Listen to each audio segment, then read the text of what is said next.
Hello friends, कैसे आप सब लोग and thanks for watching my channel. दोस्तों, वीडियो शुरू करने से पहले रिक्वेस्ट है कि चैनल को प्लीज़ सब्सक्राइब कर लीजिए और साथ ही में नोटिफिकेशन का बेल भी दबा दीजिए ताकि जब भी मैं कोई नया वीडियो अपलोड करूं वो आपको नोटिफाई हो जाए। दोस्तों, वीडियो शुरू करते हैं। देखिए, आपको स्टॉक अगर अच्छा ढूंढना है तो वो इसका सिंपल एक ट्रिक बता देता हूँ।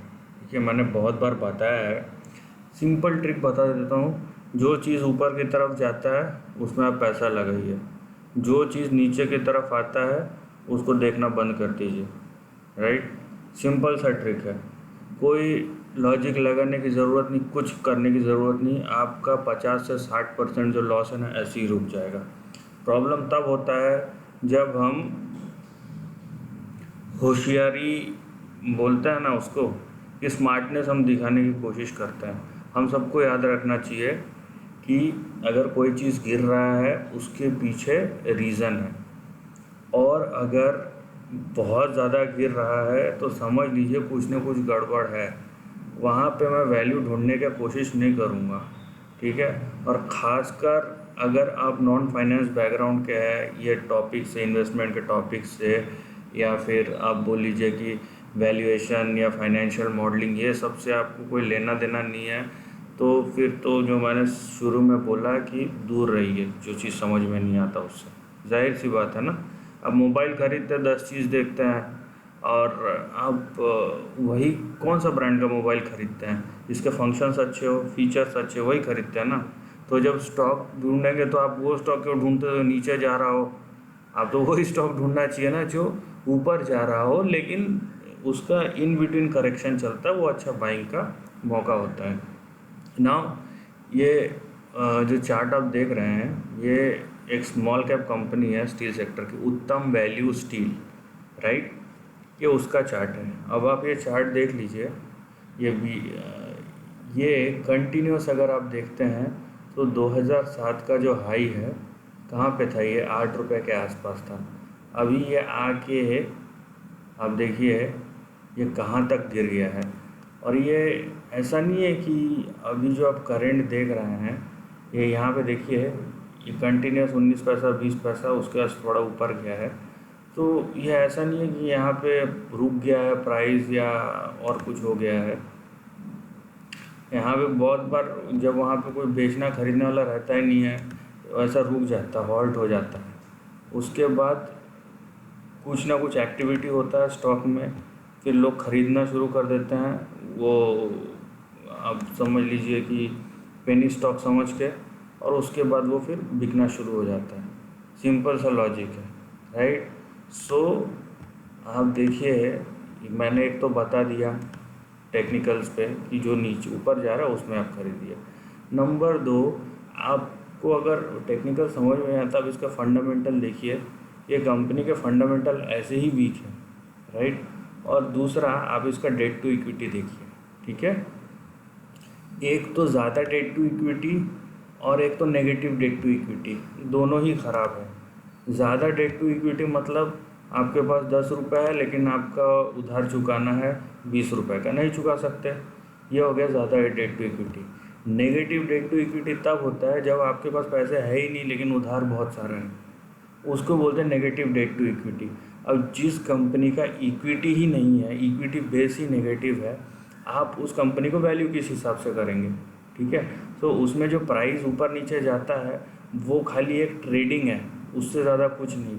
और अगर आप उसमें किसी भी तरीके से पैसा लगा रहे हैं सो अब बहुत ज़्यादा सावधान हो जाइए, या तो फिर मत कीजिए ऐसा काम।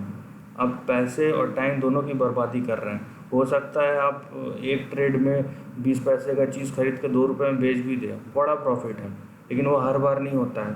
और दूसरी बार अगर आपको कॉन्फिडेंस आ गया ना, और आपने फिर से वैसा कोशिश किया, तो एक बार, दो बार, तीन बार, हो सकता है आप तीनों बार अच्छा प्रॉफिट कमा, लेकिन चौथी बार जो आपका एक दाव गलत पड़ेगा तो पिछले तीनों बार का प्रॉफिट उड़ जाएगा।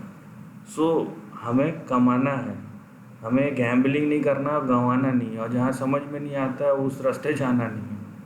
तो ज्ञान बहुत हो गया दोस्तों, अब टेक्निकल्स के ऊपर आते हैं। यहाँ पे मीनवाइल मैंने बना दिया, देखिए ये 18-19 पैसे का है। अब यहाँ पे प्रॉब्लम ही ऐसा है ना कि अगर ये यहाँ पे लोअर सर्किट अपर सर्किट वाला लग गया कि continuous lower circuit continuous upper circuit, बहुत बड़ा प्रॉब्लम, उसका यहाँ पे बहुत फेयर अमाउंट चांसेस ऐसा हो सकता है। सो ये आपका 18 पैसा जो है आपका यहाँ पे सपोर्ट है, इसके नीचे गया तो पता नहीं किधर जाएगा फिर। और यहाँ पे देखिए ये रेजिस्टेंस है 25 पैसे का, यहाँ से वापस आया है। अब इसके ऊपर अगर जाता है तो यहाँ पे 36-37 पैसा, और उससे ऊपर जाता है तो 70-80 पैसा। लेकिन ये जो मैं बता रहा हूँ खाली टेक्निकल लेवल्स पे बता रहा हूँ, लेकिन इसका कोई रिलेवेंस नहीं है।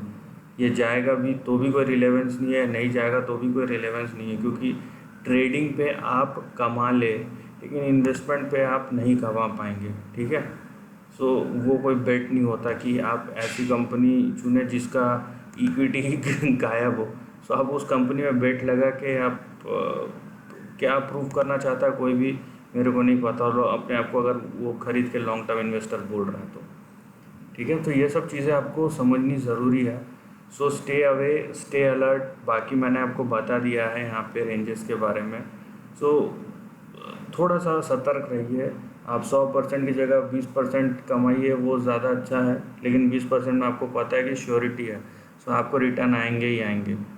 उसके जगह आप 100% पे कम 100% लेना चाहते हैं जिसमें 50-50 का चांस है, तो आपका जो वैल्यू होगा ना, एक बार दो बार अगर +50 के साइड गया, तीसरे बार -50 के साइड गया ना, तो समझ लीजिए कि आपका वैल्यू कितना बड़ा डिप्रिसिएशन होता है। क्योंकि ग्रीड और फियर का साइकिल है ना, ये जो गेम है यहाँ पे ग्रीड और फियर का साइकिल चलता है। आप समझ लीजिए हम ह्यूमन बीइंग्स हैं और हम इमोशनल हैं, हम सिचुएशन के हिसाब से रिएक्ट करते हैं और हमारा हर रिएक्शन सही नहीं हो सकता। सो ये सब अपनी कमज़ोरियों को छुपाने के बजाय अपनी कमज़ोरियों को एक्सेप्ट करके हम क्या कर सकते हैं या हमें क्या करना चाहिए क्या नहीं करना चाहिए, ये सब क्लियर कर लीजिए, बहुत सारी चीज़ें सॉल्व हो जाएंगी।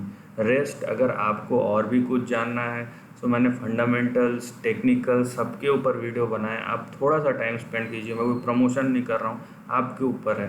प्रॉब्लम यह है कि मैंने देखा है ये चीज़, हमें बुरा मानने वाली बात नहीं। एक टाइम पे मैं भी ऐसा था, भाई मेरे को ऐसा तुरंत जैसे होटल में गए ऑर्डर किया और खाना आ गया, ऐसा चाहिए। बट आपको पता होना चाहिए आप होटल में भी जाके करते हैं, आपको उसके पैसे देने पड़ते हैं, यू हैव टू पे अ प्राइस। तो आप समझ लीजिए कि there is no free lunches.